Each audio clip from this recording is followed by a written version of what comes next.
efforts du gouvernement en changeant de mentalité.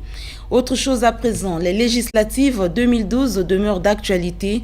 Le président de l'Assemblée nationale en a parlé ce matin avec le chef de la mission des observateurs internationaux. Touré Dagbara est allé présenter à Justin Koumba son rapport d'évaluation et sa contribution au processus électoral des législatives qui viennent de se tenir au Congo. Le reportage de Serge Antoine Yoko. Transmettre à Justin Koumba le rapport bilan de la mission d'observateurs internationaux sur le déroulement des scrutins législatifs du 15 juillet et du 5 août dernier, tel est l'objet d'audience que le président de l'Assemblée nationale a accordé au chef de la mission d'observateurs, Touré Dagbara.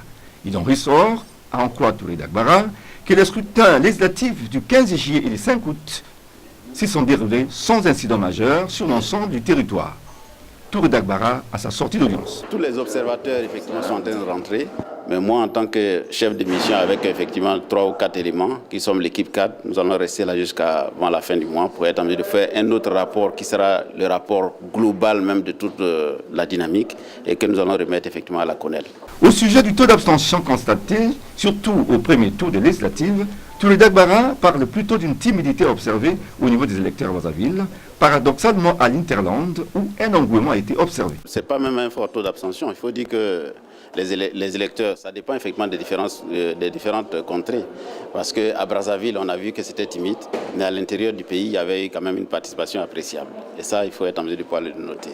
Et nous avions été en mesure surtout de pouvoir constater que les gens sont sortis tranquillement. Il n'y a pas eu de pression, il n'y a pas eu effectivement de manœuvres qui peuvent être en mesure de pouvoir entacher le scrutin. Donc nous, pour notre mission, nous avons estimé qu'il est régulier et qu'il faut être en mesure de pouvoir l'inscrire dans les normes internationales. A noter que ce rapport bilan apporte également sa contribution au processus électoral de notre pays.